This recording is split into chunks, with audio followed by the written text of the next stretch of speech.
Hey there friends, Derek here. Welcome back to 3 Minute Thoughts. Just a few minutes each weekday to slow things down, take one chapter in the New Testament, and actually think about what's being said, and then contemplate what it might mean for you and me today, here in our day and age.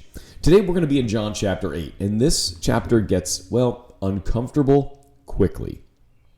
It opens with a scene that feels a little tense. A woman is dragged in front of Jesus. She's been caught in adultery. The religious leaders bring her not really to seek justice, but rather to try to trap Jesus. They're just using this woman. They ask, the law says to stone her. What do you say? It's a total setup. If Jesus is too lenient, he breaks the law. If he's too harsh, he contradicts everything he's been teaching about mercy. And so Jesus responds in a way no one expects. He bends down and he starts writing in the dirt. What he's writing, nobody knows. Maybe he's drawing pictures. Then he says, let him who is without sin among you be the first to throw a stone at her. One by one, the stones drop to the ground and they all leave. Oldest to youngest. Until it's just Jesus and the woman. And he asks her, why or where did they go? Where are they? Has no one stayed to condemn you? Not one, sir, she says. His response, neither do I condemn you. Go, and from now on sin no more. Now, don't miss the tension in all this. Jesus doesn't ignore the sin, but he also doesn't weaponize this idea of the law. He meets her with both truth and mercy. And that sets the tone for the rest of the chapter, because right after that, Jesus says, I am the light of the world. Whoever follows me will not walk in darkness, but will have the light of life. Light sounds comforting until you realize what it does. It exposes things.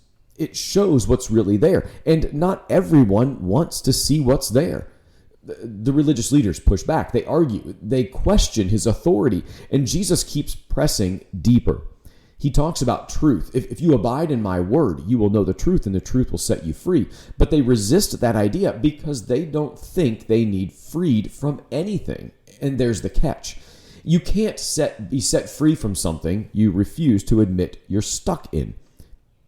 Jesus even goes further, talking about spiritual blindness, about who their true Father is and what it means to actually belong to God. And then it all builds to this moment where Jesus says, before Abraham was, I am. That's not just a statement about age. That is a claim and identity. He's stepping into the name of God, and they know exactly what he's saying because they pick up stones. Same chapter, remember? Stones at the beginning, stones at the end, but in the middle is this invitation to step into light, live in truth, find real freedom. So what does John 8 press on for you and me? It forces us to answer a question.